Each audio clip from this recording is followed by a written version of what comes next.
복수의 끝을 본 40대 주부입니다. 저는 집안일을 할 때마다 사연튜브를 듣고 있습니다.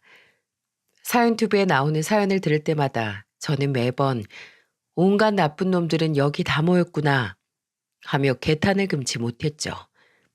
그런데 얼마 전 제게도 사연튜브에 사연을 보낼 만큼 경악스러운 일이 생긴 거지 뭡니까? 열 길 물속은 알아도 한 길 사람 속은 모른다고 하던데 그 사람을 다 안다고 생각했던 제가 지금 생각해도 어처구니가 없네요. 괜찮다가도 가끔 생각나면 열불이 터져 잠도 잘 안 오는데 창피해서 어디 주변 사람들한텐 말도 못하고 말이죠. 그래서 부족한 글솜씨지만 이렇게 사연을 보내고 그 사람에 대한 모든 걸 잊어보려고 합니다. 자, 그럼 지금부터 제 사연을 시작해 보도록 할게요. 제가 30살이 되던 해 어느 날 친정엄마께서 뜬금없이 제게 맞선 볼 생각이 있냐고 물으셨어요. 상대는 본인이 10년 넘게 다니던 피부과 원장님의 아들이고 오늘 병원에 갔다가 아버지 뵈러 온 원장님 아들을 우연히 봤는데 딱 제 스타일이라고 하면서 말이죠. 싫다고 몇 번이나 말했지만 계속해서 보채시는 바람에 저는 억지로 맞선 자리에 나갔습니다. 그런데 정말 안 나갔으면 땅을 치고 후회했을 정도로 저와 남편의 첫 만남은 완벽했습니다. 첫 만남이라 서로 어색하긴 했지만 그 짧은 몇 시간 동안 느낄 수 있었던 남편의 자상함과 배려, 그리고 무엇보다 언변이 뛰어나 저를 단번에 홀려버렸죠. 그날 이후 여러 번을 더 만났고 남편의 고백 이후 우리는 3년이란 연애 기간을 거쳐 결혼까지 하게 됐습니다. 결혼 생활도 남들이 부러워할 만큼 행복하게 지냈어요. 특히 제 주변의 유부녀 친구들은 제가 저희 시부모님 이야기를 할 때마다 저를 부러움의 눈빛으로 쳐다보곤 했고요. 그리고 제가 좋아했던 남편의 성격은 시부모님에게 그대로 물려받은 것이었는데요. 시부모님은 하나부터 열까지 얼마나 세심하신지 이런 말 하면 안 되지만 저희 친정 부모님보다 저를 더 신경 써주셨다 해도 과언이 아니랍니다. 또 제가 결혼할 당시 시부모님이 애지중지 키우시던 남편의 하나뿐인 여동생. 그러니까 시부모님께는 막내딸이 결혼하고 바로 미국으로 이민 가는 바람에 시부모님의 사랑은 제가 독차지한 거나 다름없었죠.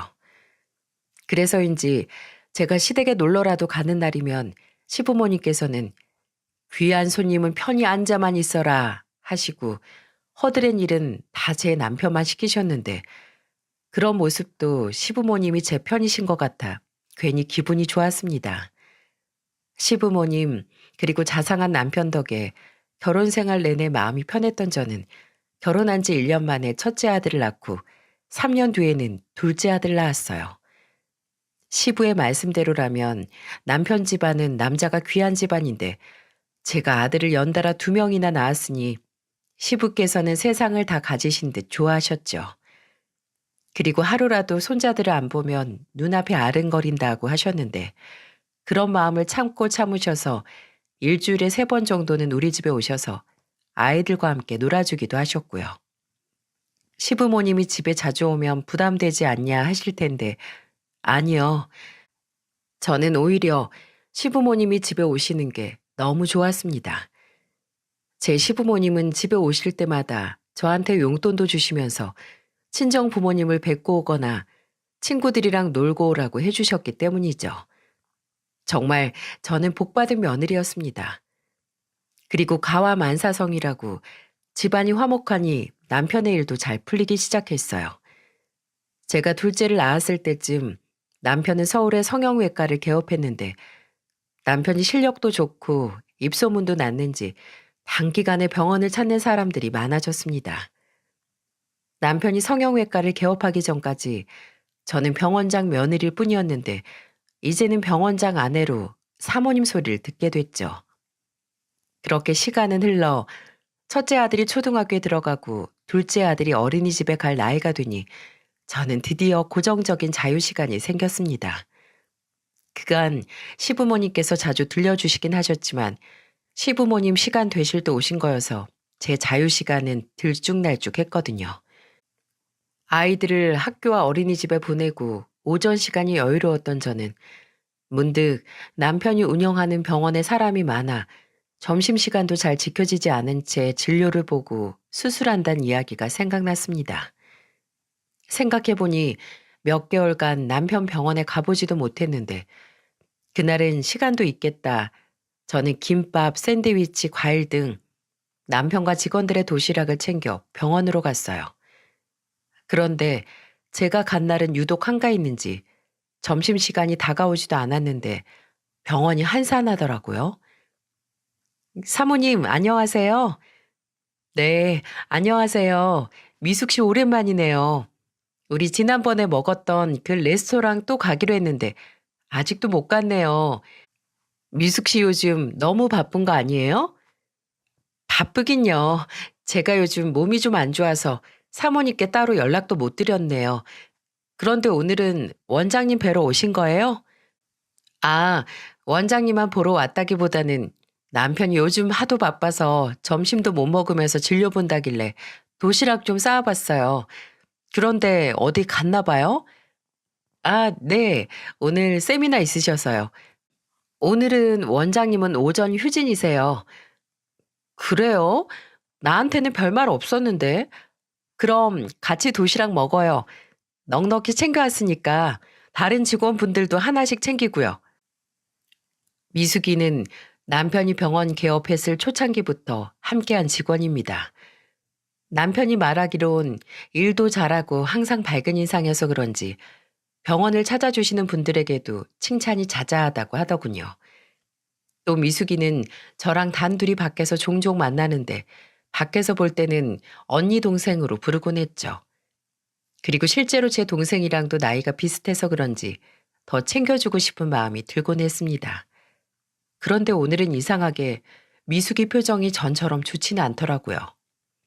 그렇게 미숙이랑 한참 수다를 떨다 보니 점심시간이 지났고 이제 집에 가려고 하니 남편이 허겁지겁 들어오더군요.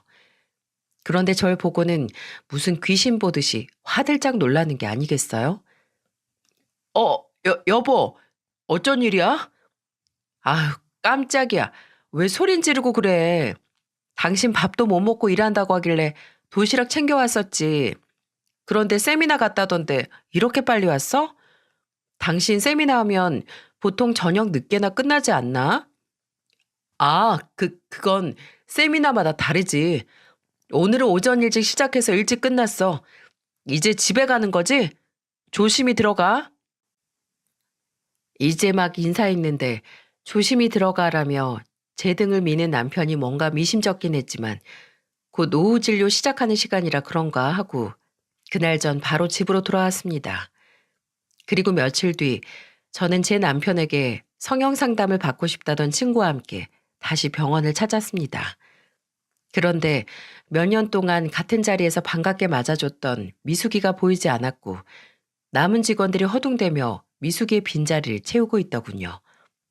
의아했던 저는 제 친구 상담이 끝나자마자 남편에게 물었어요. 여보, 미숙 씨 그만뒀어? 어, 몸이 안 좋다면서 그만둔다고 하더라고. 사람 그렇게 안 봤는데. 아니, 그만둘 거였으면 미리 말을 해줘야지. 갑자기 다음 날부터 못 나온다고 해서 급하게 사랑 구하느라 얼마나 고생하고 있다고. 어머, 많이 아프대? 미숙 씨가 그럴 정도였으면 심하게 아픈 걸 텐데 어디가 아픈지 물어봤어? 아, 몰라. 처음부터 같이 했던 직원이라 내가 이 사정 저 사정 많이 봐줬는데 어떻게 마무리를 이렇게 하고 나가는지. 이래서 직원들한테 잘해줄 필요가 없다니까. 여보, 무슨 말을 그렇게 해. 이 병원 처음에 홍보도 안 되고 그랬을 때 미숙 씨가 얼마나 열심히 했는지 누구보다 잘 아는 사람이. 그리고 당신 안 그러다가 요즘 말을 왜 그렇게 정없이 해? 친구랑 같이 듣기 민망할 정도네. 아니, 당신은 미숙 씨가 어떤 사람인지도 모르면서 왜 무작정 그 사람 편을 드는 건데? 뭐라고? 그래, 어디 말해봐봐. 미숙이가 어떤 사람인데? 아, 됐어. 어떻긴 뭘 어때? 직장을 그렇게 하루아침에 그만둔다고 하는 사람이면 말 다 한 거지. 요즘 일자리 구하는 게 하늘의 별 따기인데 복에 겨운 거지 뭐. 친구분 상담은 다 끝났으니까 잘 생각해 보시고 제 아내 통해 다시 연락 주세요. 제가 만족스럽게 잘해드릴게요. 그럼 조심히 가세요.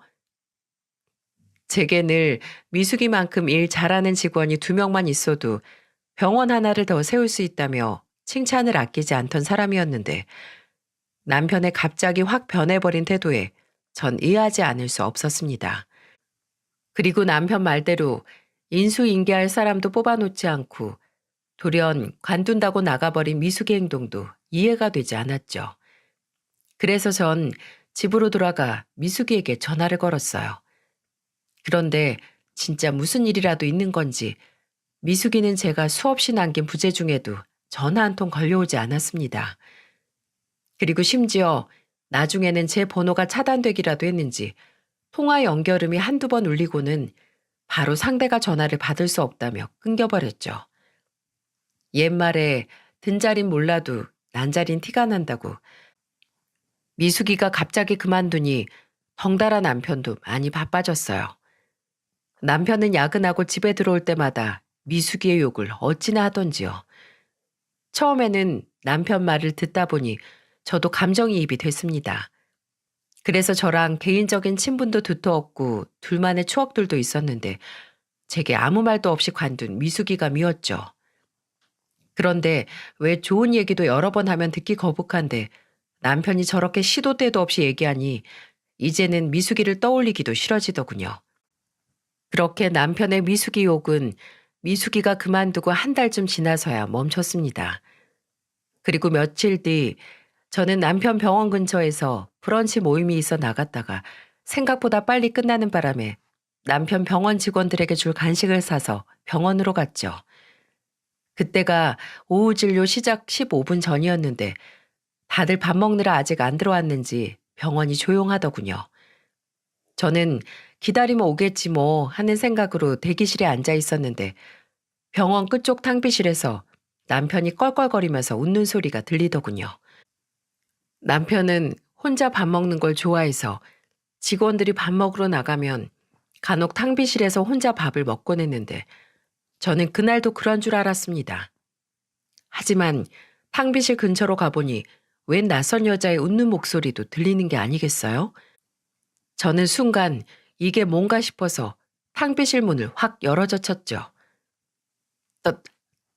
당신이 여기 웬일이야? 당신 요즘 말투가 영 이상하네. 지난번에는 나한테 어쩐 일이라고 그러질 않나. 오늘은 웬일이냐 그러고. 내가 뭐 못 올 때 오는 사람도 아닌데 말이야. 당신이야말로 여기서 뭐 하는데? 이 여자분은 누구고? 아, 우선 인사해. 여기 순영 씨. 새로운 직원분이야. 새로 왔다고? 사모님 안녕하세요. 김순영이라고 합니다. 네, 반가워요. 그런데 난 사람을 새로 뽑았다는 얘기를 못 들어서 제가 오해할 뻔했네요. 이 사람도 참, 내가 뭐 직원 뽑고 안 뽑고를 당신한테 일일이 얘기해야 돼? 뭐? 아니, 뭘 그렇게까지 말을 하고 그래? 그것도 새로 왔다는 직원 앞에서? 아, 됐어. 순영 씨, 제가 말한 대로만 해주면 아무 문제 없어요. 그리고 그만둘 거면 적어도 2주 전에는 미리 말해주고요. 알겠죠? 순영 씨 전 사수가 갑자기 그만두는 바람에 우리가 아주 힘들었다고. 네, 알겠습니다. 그럼 이만 나가봐요. 저는 이상하게 지난번부터 남편의 말투가 영 거슬리더군요. 제가 처음 남편한테 반했던 건 자상한 말투였는데 시간이 지나면 지날수록 자상의 자자도 없어지는 남편이 점점 꼴보기 싫어졌어요. 그리고 전에는 병원장 사모면 직원들한테도 잘 보여야 한다면서 무슨 기념일이나 행사 때마다 간식 바리바리 싸들고 오게 하더니 이제는 툭하면 어쩐 일이냐는데 정말 정이 떨어지더군요. 그래서 전 그날 이후 남편 병원에 발길을 끊어버렸죠. 그리고 한 10개월쯤 흘렀을까? 집에서 TV를 보는데 미숙이한테 전화가 왔습니다. 갑자기 병원을 그만두고 저와의 연락도 끊어버린 미숙이가 믿긴 했지만 그간 오래된 정이 있어서 저는 미숙이의 번호를 지우지 못하고 있었거든요. 그리고 저는 결국 전화를 받았죠. 미숙아, 어떻게 된 거야? 왜 그동안 연락이 안 된 거냐고. 남편 말로는 아프다고 했다는데 어디가 아픈 건데? 많이 아파? 언니, 나도 말 좀 하자. 그동안 연락 못해서 미안해. 사정이 좀 있었어. 그런데 내가 아프다고 했다고? 사정? 무슨 사정? 뭐 안 좋은 사정인 거야? 남편이 네가 몸이 안 좋아져서 갑자기 그만뒀다고 하더라. 내가 그 말 듣고 얼마나 놀랐나 몰라. 몸이 어디가 어떻게 안 좋으면 나한테 아무 말도 없이 그렇게 하루아침에 그만두나 싶어서. 지금은 괜찮아진 거야? 괜찮아졌지. 언니, 그런데 오랜만에 전화해서 이런 말 하기 그런데 나 돈 좀 빌려줄 수 있어? 한 20만 원만? 돈? 뭐 빌려줄 수야 있는데 20만 원? 그럼 너 지금 20만 원도 없다는 거야? 무슨 일인데? 나 애기 분유랑 기저귀 좀 사야 해서. 뭐? 애기? 누구 애기? 네 애기? 너 애기 낳았어? 어, 이제 한 100일 정도 됐어. 세상에, 축하해, 얘. 남편은 누구야? 그럼 너 결혼하느라 그만둔 거구나? 결혼식에 나 왜 안 불렀어? 아, 결혼식은 가족들끼리 식사하는 걸로 대신했어. 부르지 못해서 미안해. 그런데 남편이 누군지는 말하기 좀 그래. 애기 낳기 한참 전에 헤어졌거든. 그리고 그 사람 사기꾼이었어. 내가 당한 거지 뭐. 뭐? 사기꾼? 세상에. 그래, 더 말하지도 마. 그런 나쁜 놈 얘기 꺼내봤자 뭐해. 화만 더 나지. 계좌번호 불러줘. 그리고 애 키우는데 돈이 얼마나 드는데 고작 20만 원이야. 나도 돈은 남편이 관리해서 큰 돈은 없지만 우선 비상금으로 300만 원 정도 있으니까 그거라도 보내줄게. 고마워. 고마워, 언니. 오랜만에 연락하는 거라 정말 많이 망설였는데 고마워. 나한테 잘 연락했어, 얘. 힘내고 무슨 일 있으면 또 연락하고. 알겠지? 거의 1년 만에 미숙이랑 한 대화는 충격적이었어요.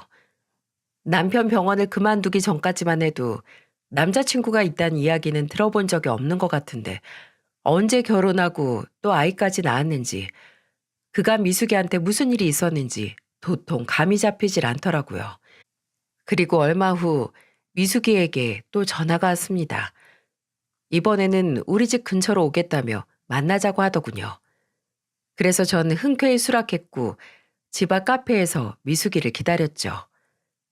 약속한 시간이 되고 카페 문을 열고 미숙이가 들어오는데 아이를 안고 왔더군요. 미숙이를 보자마자 전 달려가서 와라 끌어안고 아이를 보는데 세상에 아이가 어찌나 예쁘던지요. 우리 아이들 어렸을 때가 생각나 자리에 앉으면서부터는 제가 내내 안고 있었죠. 그런데 미숙이를 오랜만에 봐서 신난 저와 달리 미숙이는 시종일관 침착함을 유지하더군요. 오랜만에 본 미숙이는 아이를 낳았음에도 이전보다 더 야위어 있었고 항상 밝았던 친구였는데 얼굴에 그늘이 가득했어요. 그렇게 미숙이랑 이런저런 얘기를 하고 있었는데 미숙이가 갑자기 뭔가 결심이라도 한 듯 목소리를 깔고 저를 불렀습니다. 그리고 그 뒤로 한 말은 맨정신에 듣기 힘든 말이었죠. 언니, 아니 사모님. 사모님? 아이 갑자기 무슨 사모님이야. 밖에서는 언니라고 부르라. 죄송합니다. 제가 죽을 죄를 지었어요. 사모님한테 이러면 안 되는데 제가 미쳤었나 봐요. 용서해달라고도 말하지 않을게요. 사모님이 어떻게 하시든 저 그냥 그 벌 다 받을게요. 그런데 정말 아무렇지 않게 사모님 옆에 있는 그 사람을 가만둘 수가 없어요. 이게 무슨 말일까요? 미숙이에게 저 말을 들은 후로 저는 한참 동안 아무 말도 하지 못했습니다. 1년 만에 나타나서 갑자기 죽을 죄를 지었다며 무슨 벌이든 받겠다는데 이게 대체 무슨 상황이지? 하고 고개를 떨구는데 갑자기 저한테 안겨있던 미숙이 아이가 보이는 게 아니겠어요? 여자의 촉은 무섭다던데 너 혹시? 속으로 아니길 빌며 저는 미숙이와 제 품에 안겨있는 이 아이를 번갈아 가면서 봤습니다. 설마요. 설마 그럴 리가 있겠어? 하고 마음을 다잡는데 미숙이 입에서 나온 말은 제 설마를 처참히 밟아버리더군요. 맞아요. 그애 병원장님 애예요. 죄송해요, 사모님. 뭐? 뭐가 맞아? 내가 안고 있는 이 애가 내 남편 애라고? 엄마는? 엄마는 너고? 네.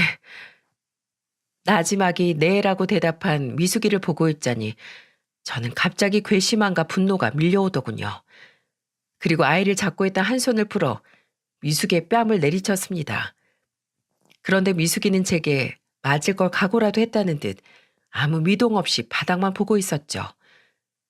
그 모습에 분한 저는 뺨을 한 대 더 내리쳤고 이번에는 미숙이가 눈물을 흘리기 시작했어요. 사모님, 죄송해요. 그런데 이렇게 다 말하고 차라리 몇 대 맞는 게 더 낫네요. 뭐? 지금 내 기분을 이렇게 그지같이 만들어 놓고 너는 고작 몇 대 맞은 거로 죄책감 덜었다 이거야? 너 내가 이걸로 끝낼 것 같아? 내가 널 얼마나 믿었는데 네가 나한테 이럴 수가 있어. 아니에요. 죄책감을 덜었다뇨. 아마 평생 가도 전 이 죄책감 못 덜어요. 너, 그런데 나한테 이걸 이제 와서 말한 이유가 뭐야? 평생 숨길 수도 있었을 텐데 뭐 때문에 말하는 거냐고. 얼마 전 제가 사모님께 돈 빌려달라고 연락드렸을 때요. 저 그때 배고프다고 칭얼거리는 아이가 너무 불쌍해서요. 정말 그러면 안 되는데 생각나는 사람이 사모님밖에 없어서 엄치도 없이 연락드렸던 거였어요. 그런데 앞뒤 안 따지시고 1년 만에 전화한 제게 갑자기 큰 돈을 턱 보내주시는 사모님을 보는데 이건 정말 아니더라고요. 그래서 늦었지만 지금이라도 바로잡고 싶었어요. 하, 맞네. 나는 네가 내 남편이랑 불륜 저지른 것도 모르고 너한테 몇백만 원이나 턱 보내줬네. 진짜 머저린 나였어. 나 원참. 사모님, 그러지 마세요. 다 제 잘못인걸요. 그런데 너는 뭘 바로잡고 싶다는 거야? 나한테 뭐 남편이라도 내놓으라고 하겠다는 거야? 살면서 이런 배신감을 느꼈던 건 처음이었습니다. 미숙이는 남편의 병원 직원이기도 했지만 제게는 진짜 친동생이나 다름없었어요.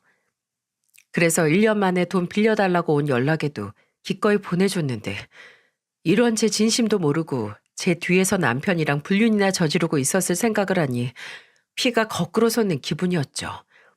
그런데 지금까지 미숙이가 제게 했던 말들은 뒤에 이어질 말에 비하면 세 발에 피었습니다. 아니요.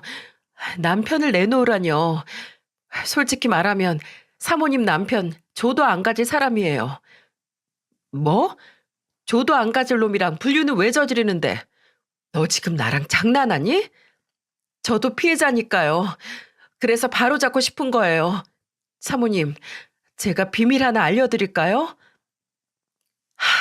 정말 미숙이의 말이며 행동 하나하나가 절 얼마나 돌게 만들던지 이번에는 갑자기 제게 얼굴을 쭉 내밀며 비밀을 알려주겠다는데 마치 절 시험하는 것 같더군요. 나를 속이고 내 남편과 그런 짓을 해서 애까지 낳은 여자의 말을 더 어떻게 믿을 수 있겠냐만 그래도 한번 들어보기로 했죠. 사모님, 사모님 남편, 그러니까 병원장이요. 그놈 스폰서예요. 뭐? 스폰서? 지금 무슨 말을... 사모님, 사모님 남편 성형외과에 연예인 되겠다고 성형수술하러 오는 애들이 얼마나 많은지 모르시죠? 그런데 갑자기 얼굴만 예뻐진다고 벼락스타가 될 수 있겠어요? 성형수술 받고 예뻐지면 이제부터 오디션 보러 다니고 그러는데 그 사이 무슨 돈이 있겠냐고요. 성형수술 하느라 큰돈 나갔겠다. 당장 생활비도 없겠다. 그런 애들은 아주 미치는 거죠. 그런데 그때 딱 사모님 남편, 그러니까 병원장이 지원해 주겠다고 하는 거예요. 안 그래도 병원장 수술 덕에 본인들 예뻐져서 신뢰가 높아져 있잖아요. 그런데 그런 병원장이 본인 외모도 인정해주고 또 유명해질 때까지 용돈도 대주고 한다고 만나자는데 거절할 애가 몇이나 있겠어요? 너 지금 무슨 말 하는 거냐고? 내 남편이 이 여자 저 여자한테 돈이나 퍼주고 있었다는 거야? 네, 바로 그거예요. 그것도 총각 행세를 하면서 그러고 다녔다는 거죠. 그럼 너도 돈 받았니? 그래 놓고 네가 무슨 피해자라는 건데? 아니요, 사모님. 전 하늘에 맹세코 돈 안 받았어요. 제가 피해자라는 건 병원장이 사모님이랑 이혼했다고 했었거든요. 미숙이의 마지막 말에 저는 뒤통수를 한 대 얻어맞은 것 같더군요. 이혼이라뇨? 이게 무슨 말 같지도 않은 소리인가 싶었어요. 그때 제 표정을 읽은 미숙이는 그간 있었던 일을 제게 하나하나 꼼꼼하게 알려줬죠. 어느 날부터 병원장이 제게 추파를 막 보냈어요. 다른 직원들이 있는데도 제게 슬쩍슬쩍 스킨십을 하고 또 일 끝나고 한잔하는 게 어떻겠냐면서 계속 연락을 해오더라고요. 몇 번은 그냥 무시했는데 같이 일하면서 매일같이 무시하는 게 쉽지는 않더라고요. 그래서 만나서 제대로 말해야겠다 싶어서 하루는 만났어요. 그런데 역시나 제게 그동안 계속 마음이 품고 있었다면서 자기랑 만나보는 게 어떻겠냐고 하더라고요. 저는 그때 정말 병원장이 정신병이라도 걸린 줄 알았어요. 사모님이 뻔히 있는데 이게 무슨 개소린가 싶었죠. 그런데 병원장이 나지막이 나 이혼했어 라고 하더라고요. 저는 너무 놀라서 언니랑 이혼했다고요? 왜요? 라고 물었더니 글쎄 아내한테 다른 남자가 생겼어 라고 하는 게 아니겠어요? 뭐? 나한테 다른 남자가 생겼다고 했다고? 네. 저는 사모님을 믿었지만 그 늦은 시간에 사모님한테 전화해서 묻기도 그랬고 또 어쨌든 부부 사이 일이니까 제가 따지고 들기도 뭐했죠. 아무튼 그러면서 온갖 피해자 흉내를 해대면서 제게 계속 매달리더라고요. 저도 처음에 사모님 생각도 나고 해서 거절했는데 이게 또 몇 년간 봐오던 사람이 그러니까 안쓰럽기도 했고요. 그래서 한 번, 두 번 만나서 위로해준다는 게 이렇게 돼버렸어요. 저는 정말 병원장이 거짓말하는 거라고 생각도 못했어요. 그때 언니가 병원에 몇 달 동안 안 나오셨을 때여서 정말 죄송해요. 저를 불륜녀로 모함한 것도 모자라서 피해자 흉내를 해대며 미숙이를 꼬셨다는 말을 들으니까 참 기가 찰 누르시더라고요. 미숙이의 말을 다 믿기도 뭐했지만 제게 갑자기 차가워진 남편의 말투나 행동을 보면 의심해 볼 말이긴 했으니까요. 그런데 갑자기 뱃속에 애까지 있으면서 병원을 그만둔 이유가 궁금해지더라고요. 그런데 병원은 왜 그만둔 거야? 네 말대로라면 내가 이혼한 줄 알았고 그래서 둘이 합의하에 연애하다가 애 가진 건데 네가 병원을 나갈 이유가 없었잖아. 병원장이 애까지 원했던 건 아니었으니까요. 제가 애기 가졌다고 말하니까 사람이 갑자기 변하더라고요. 심지어 뱃속의 아이가 본인 아이가 맞냐고 따지면서요. 싱글이 이웃남을 만날 정도면 이미 이 남자 저 남자 다 만나고 다녔던 거 아니냐면서요. 그러더니 수술비에 위자료식으로 1,000만 원 줄 테니까 이젠 수술 받으란 얘기도 하더라고요. 그런데 저는 절대 그럴 수 없다고 했더니 그 뒤로 저를 아예 없는 사람 취급했어요. 그리고 그러고 있을 찰나에 사모님이 병원에 오셨고요. 왜, 저 그만두기 전에 마지막으로 뵌 날이요. 저는 그때 알았어요. 병원장이 이혼한 게 아니라는 걸요. 뭐? 그럼 내가 이혼한 게 아니어서 홧김에 나간 거야? 죄송해요, 사모님. 실은 이혼 안 한 거 알고 나서는 제가 병원장한테 하루라도 빨리 이혼하고 오라고 성화를 부렸어요. 그 당시 저는 제 애기 말고는 아무 생각도 없었거든요. 그런데 그 병원장이란 놈은 본인이 머리에 총 맞았냐면서 자기가 이혼을 왜 하냐고 화를 내는 거 있죠? 그러더니 저한테 너 말고 내가 챙겨야 할 여자가 몇이나 더 있는 줄 알아? 그때마다 이혼해서 위자료 주면 나한테 남는 건 뭔데? 시끄럽고 당장 가서 그 애 지워. 라고 하더라고요. 저도 그때 병원장 그놈 입으로 알았어요. 이 여자 저 여자 후원해주고 있는걸요. 모든 걸 알고 나니까 이런 놈한테 빠진 제가 너무 부끄럽더라고요. 고작 이딴 놈한테 매달렸다고 생각하니 제 자신이 너무 한심하기도 하고요. 그래서 그만둔다고 했더니 글쎄, 그래, 잘 됐다. 안 그래도 일자리 구해줄 여자애가 하나 있었는데 너 자리에 걔를 앉혀야겠다. 이러는 거 있죠? 그 자식 완전 여자의 눈이 돌았어요. 미숙의 마지막 말을 끝으로 저는 아무 기억도 나지 않았어요. 짧은 시간에 여러 충격을 받아서 기억을 못한 건지 아니면 기억하기가 싫었던 건지 정말 머릿속이 하얘지더군요. 저는 그날 미숙이랑 3시간이 넘도록 남편, 아니 그 자식 얘기를 했고 우선 이 말이 전부 사실인지 아닌지 확인을 했어야 했죠. 그날 밤 저는 자고 있는 그 자식의 핸드폰을 뒤져봤습니다. 참, 그런데 그 자식의 핸드폰을 들자마자 저는 어이가 없어서 웃음만 나더군요. 핸드폰에 잠금 같은 걸 왜 걸어두는지 모르겠어. 그런 건 찔리는 거 많은 사람들이나 걸어두는 거 아니야? 라고 말했던 그 자식의 핸드폰은 버젓이 얼굴 인식으로 잠금이 걸려있더군요. 그런데 뭐 이미 이 지경까지 왔는데 제가 못할 게 뭐가 있겠습니까? 저는 제 옆에서 자고 있는 그 자식의 이마를 손바닥으로 세게 한 대 퍽 쳤습니다. 그러니까 그 자식이 소스라치게 놀라면서 일어나더군요. 그러고는 제게 무슨 짓이냐며 소리를 질러댔는데 전 그 사이에 그놈 얼굴에 핸드폰을 들이밀었죠. 처음에는 이게 무슨 일인가 싶어 얼빠진 놈처럼 저를 쳐다보더니 이내 본인 핸드폰인 걸 알았는지 저를 밀쳐내며 핸드폰을 빼앗으려고 하더군요. 그러면서 제게 소리치는 게 아니겠어요? 당신 지금 뭐 하는 짓이야? 이 밤에 내 핸드폰을 왜 들고 있는 건데? 부부 사이에도 엄연히 사생활은 존중해줘야지. 당장 핸드폰 내놔. 그래? 사생활을 존중해줘야 한다고? 그래. 내가 당신 사생활 존중하며 물어볼게. 그러니까 지금 내가 묻는 거에 정확하게 사실대로 대답해야 할 거야? 뭐? 갑자기 무슨 소리 하는 거야? 당신, 나 말고 딴 여자 만나고 계시나요? 뭐? 무슨 질문이 그래? 사생활을 존중해달라며. 왜? 더 공손하게 물어봐줘? 남편님, 미숙이랑 불륜 저지르셨나요? 미숙이 애도 있던데 그 애가 당신 애는 맞나요? 말이 되는 소리를 해. 아, 이미숙 진짜. 당신 이미숙 만났어?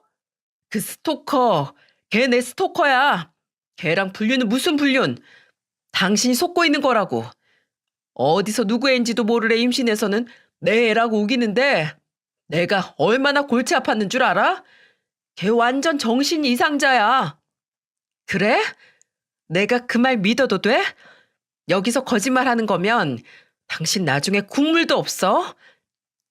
그럼 그런 스토커 말 믿고 날 의심하는 거야? 당신도 참. 당신은 날 뭘로 보고? 오히려 내가 당신한테 실망할 것 같은데? 알겠어. 대신 뭐가 됐든 나한테 안 걸리는 게 좋을 거야. 내가 뭐라도 알아내면 난 당장 당신 부모님께 달려갈 거거든. 그래. 당신 맘대로 해. 그런데 잘 자고 있는 사람은 왜 깨우고 그래? 내일 일찍 나가야 한다는 내 말 까먹은 거야? 나 다시 잔다.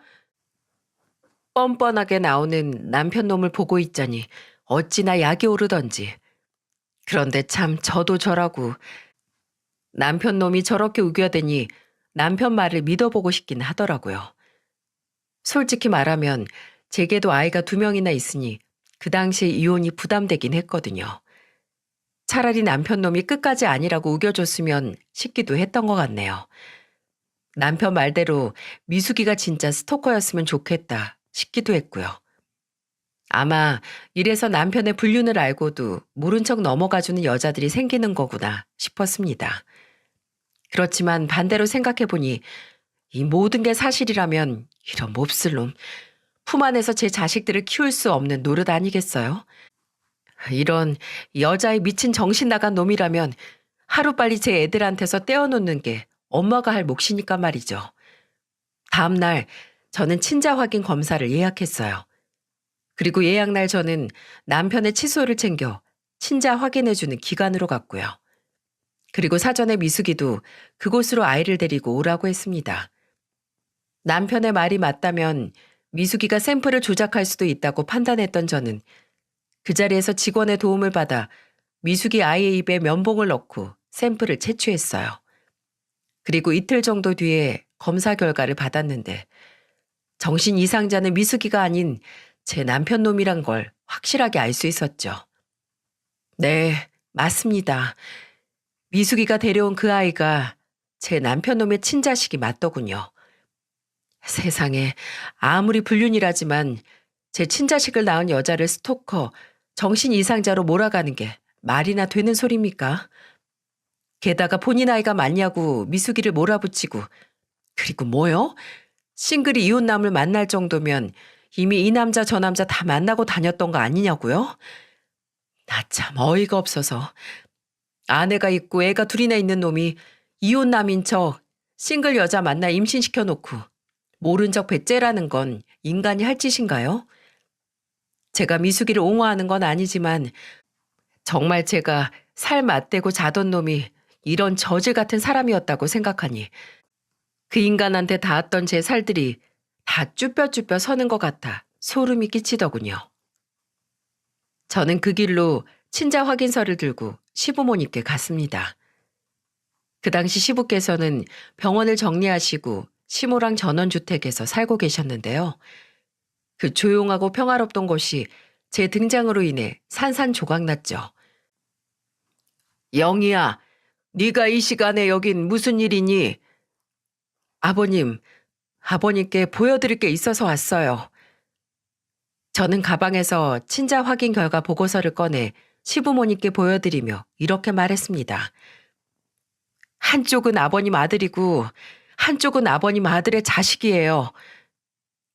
눈이 평소보다 더 커진 시부모님은 종이를 뚫어져라 보는데 사람은 보고 싶은 것만 본다더니 친자 확인서에 있는 성별에 눈이 꽂히셨더라고요. 평소 제게 손녀딸은 언제 볼 수 있는 거냐며 노래를 부르셨는데 하필 미숙이가 낳은 애가 딸이었거든요. 본인 아들이 파렴치한 사람이라는 걸 알 리 없던 시부모님은 제게 이러더군요. 세상에, 드디어 딸을 낳은 거니? 아니, 그런데 언제? 나는 너 배부른 걸... 맞죠? 저 배부른 거 보신 적이 없으시겠죠? 제가 딸을 낳은 건 더더욱 보신 적이 없을 테고요. 그럼 이 아이는 뭘까요? 아버님, 어머님? 제 물음에 아무 대답 못하는 시부모님을 보고 있자니 내가 괜한 일을 한 건가 싶었는데 뒤에서 시부모님네 현관문을 열고 허겁지겁 뛰어들어오는 남편놈을 보자니 다시 혈압이 오르더군요. 당신 여기서 뭐 하는 거야? 나하고 얘기해, 나하고. 내가 말했지. 걸리지 말라고. 미숙이가 데리고 있던 애 당신 친자식 맞던데? 당신 부모님이 그렇게 기다리던 손녀딸. 당신 번거로울까 봐 내가 직접 애 데리고 가서 친자 확인도 끝내서 왔어. 자, 이거 친자 확인서 봐봐.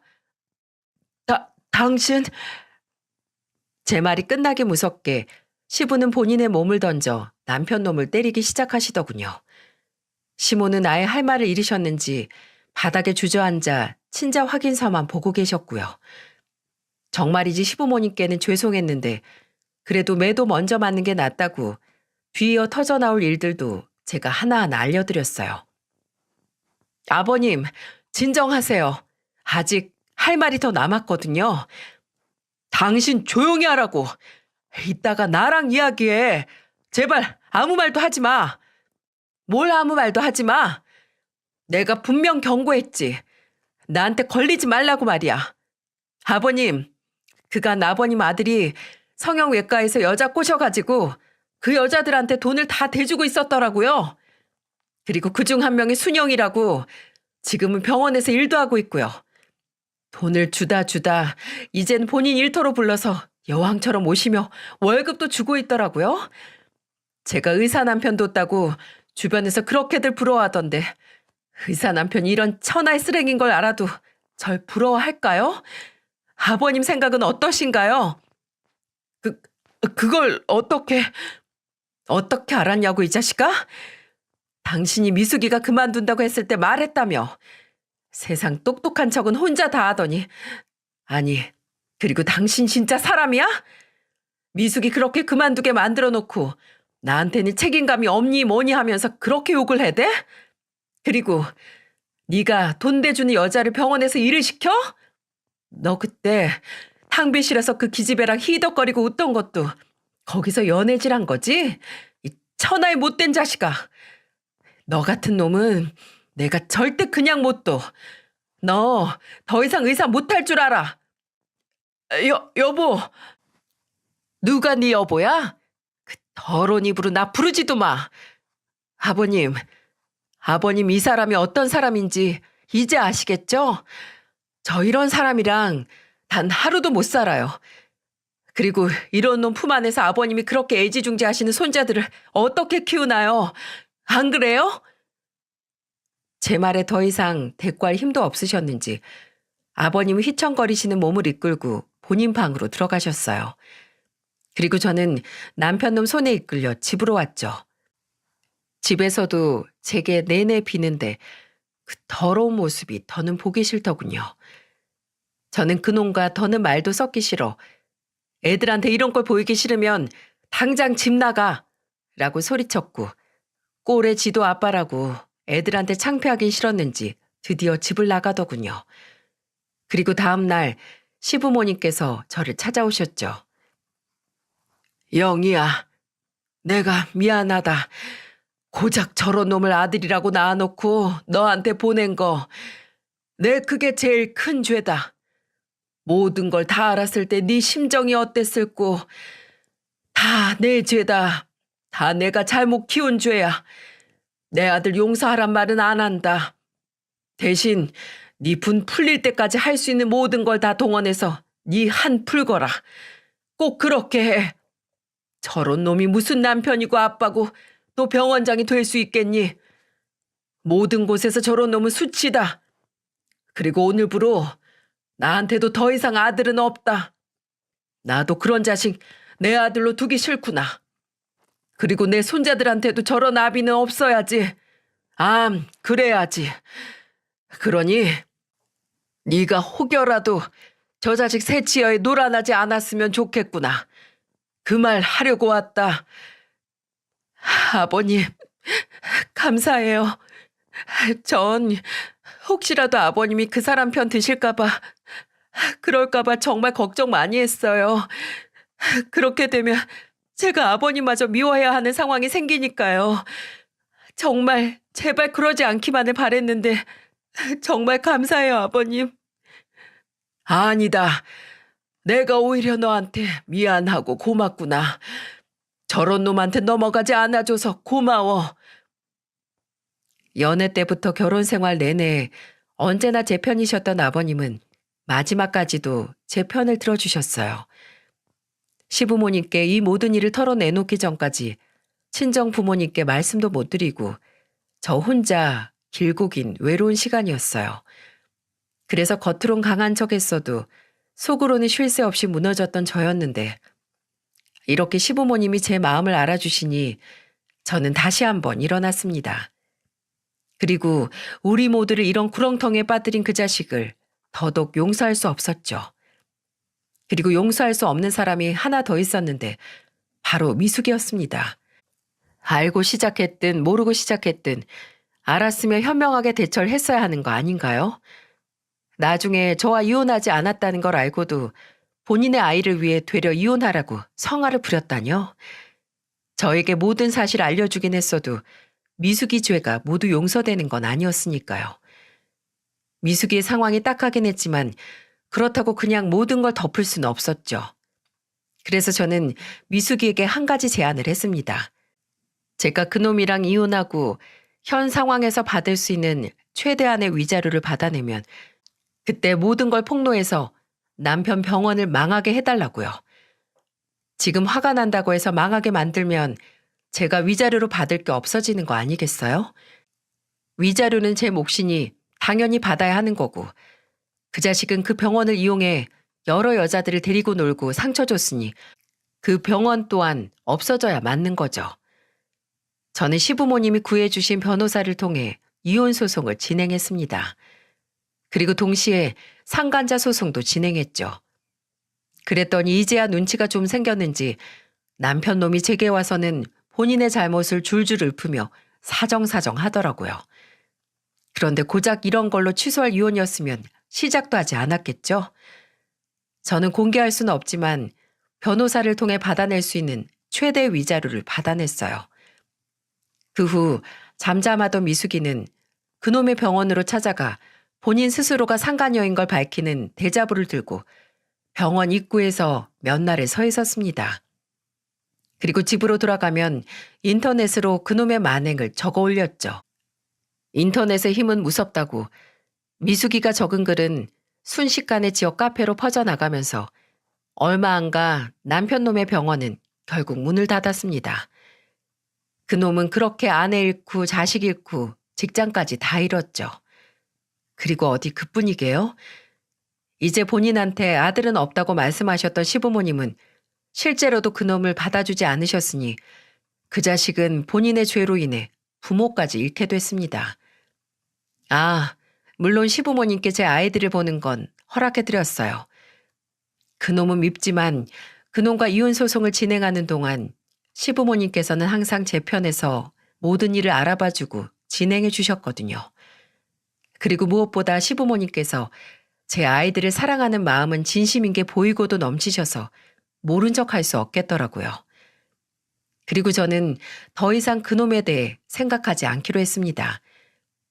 잊어버리는 것보다 더한 복수는 없다라는 말이 있는데 저는 이 명언에 100% 공감하거든요. 복수 중에 최고 복수는 제가 잘 먹고 잘 사는 거라잖아요. 저는 제가 계획했던 모든 것들을 끝낸 지금부터는 제 머릿속에서 그 자식을 아예 잊기로 마음먹었어요. 그리고 이 사연을 끝으로 저는 그 지옥 같은 일들을 다시는 떠올리지 않을 거고요. 솔직히 사연투브에 이렇게 사연을 올리게 된 이유 중 하나도 제가 겪었던 일들을 한 번에 정리한 뒤 그걸 모조리 잊어버리기 위함이었거든요. 마지막 총정리라고나 할까요? 앞으로 저 혼자서 사내 아이 둘을 키워야 하는 막대한 임무는 있지만 저희 친정 부모님과 시부모님이 계신다면 저는 충분히 잘 할 수 있을 것 같은데 여러분 생각도 그러시죠? 이렇게 길었던 제 사연을 끝까지 들어주셔서 감사하고요. 마지막으로 제게 희망과 용기 되는 응원을 해주신다면 제가 힘들 때마다 와서 힘을 얻어갈 수 있을 것 같은데 짧게나마 응원글 한마디 꼭 부탁드리겠습니다. 진심으로 여러분께 감사합니다.